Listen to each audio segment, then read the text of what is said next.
My name is Anthony Woodard, and I am the Marriage and Family Therapy Counseling program at Texas A&M.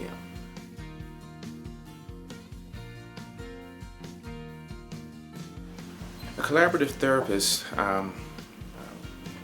they do not have a set stage of therapy or an outline on how to conduct a session. Instead, they use a single guiding principle, and that principle is facilitate collaborative relationships, a two-way dialogical conversation, regardless of the topic and the participants. In short, they want to keep the dialogue going. The key to facilitating such a dialogue is to avoid a monologue. And I think that's important because in a monologue, you're not really listening to the person. I kind of think about it like jump rope.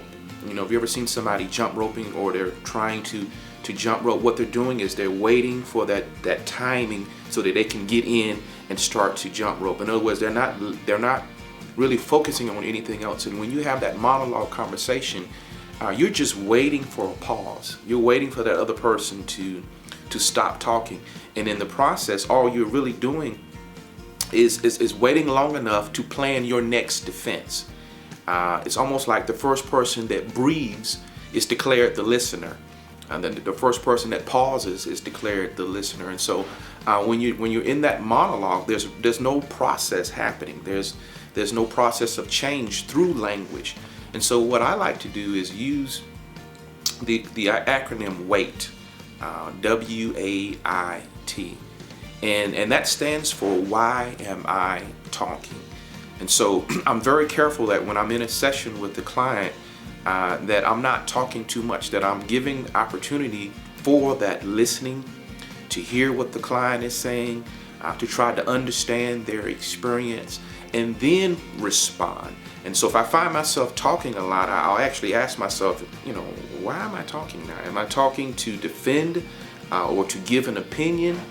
Or am I really trying to listen and understand the client's experience and keep that dialogue going? And you can tell when you're moving into a monologue because it tends to shut down the other person.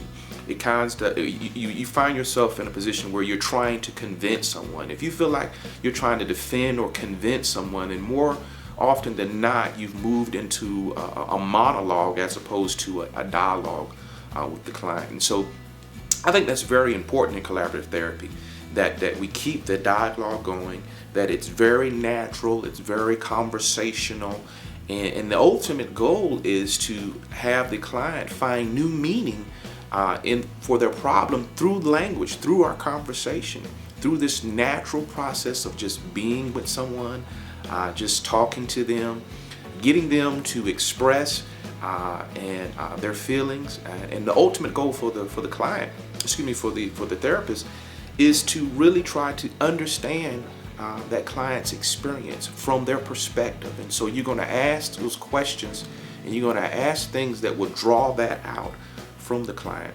And so to me, I really think collaborative therapy is a wonderful approach to therapy because it's so natural, and it just really moves the client in a way that they can seem like, hey, I can talk to this person. Probably one of the most powerful things you hear about collaborative therapy is that client will say stuff like, I felt like the therapist really listened to me. They heard what I was saying. And that's confirmation that there was a dialogical conversation going on in that process.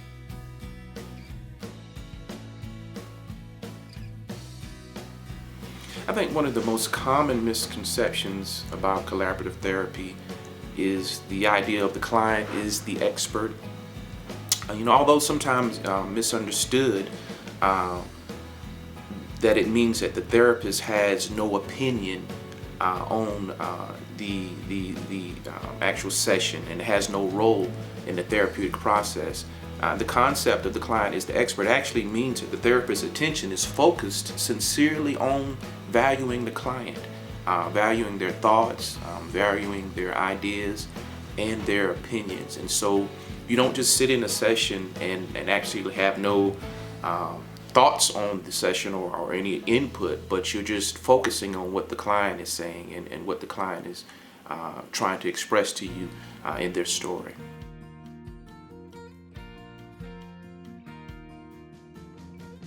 What draws me to this approach is that it seems natural. The natural process of conversation. And I believe that there are two things needed to be effective in helping others, and that's whether as a counselor or a pastor or even in a school environment as a professor or a teacher. These two things are a heart for ministry and a love for people. Heart for ministry simply means that you want to help someone, that you have a heart to want to make a difference in someone's life. You have a heart to want to change someone, help change someone. And then the other one is just love people. You have to be a people person to love people. As a chaplain and even in previous positions as a pastor, I believe that the main ingredient in counseling is that art of being with someone. And in order to be with someone, you have to have that heart for ministry and that love for people.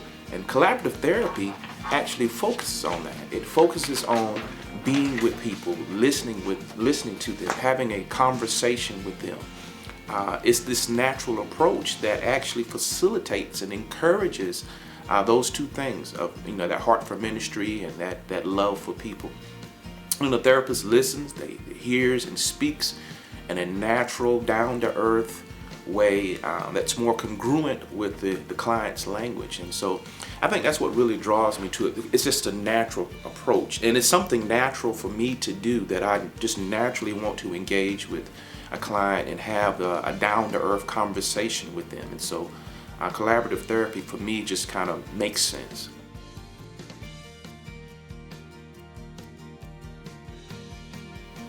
If I was to describe collaborative therapy in one sentence, I would probably say a conversational partnership, a process of being with a client to help them generate new meaning about their problem.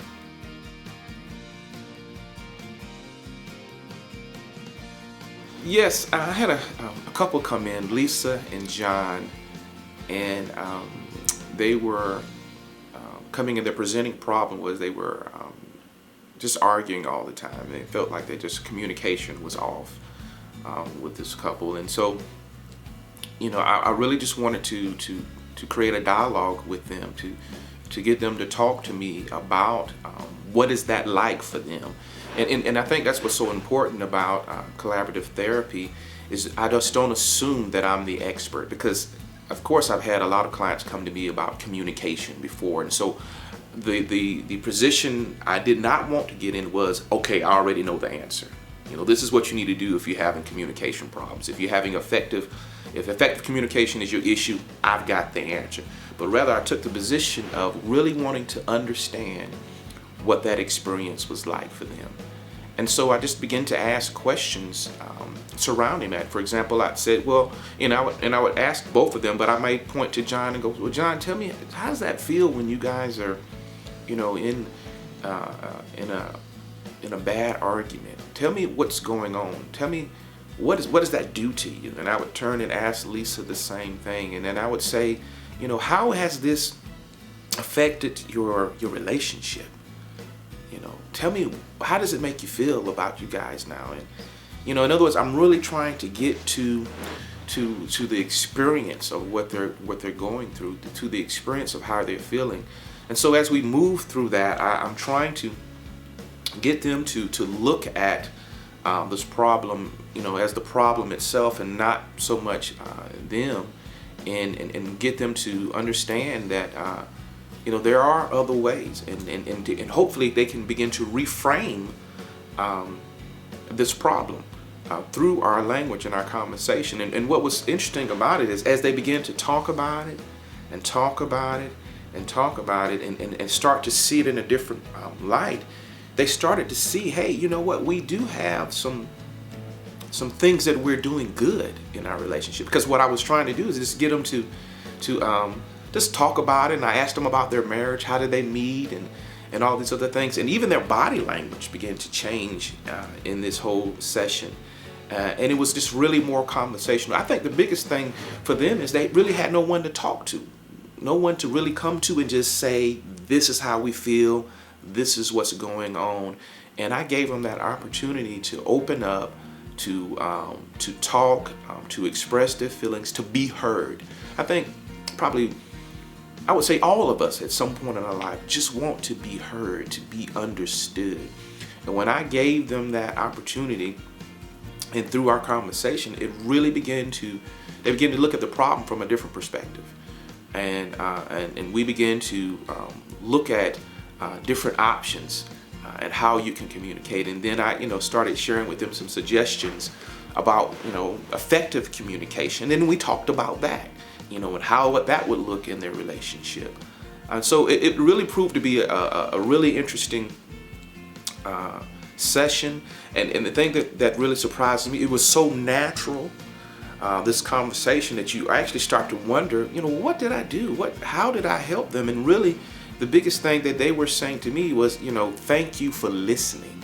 Thank you for giving us an opportunity to get it off our chest. And then too, for both of them to be able to express how they feel and be in a safe environment to do that. So I think it was really helpful for this client.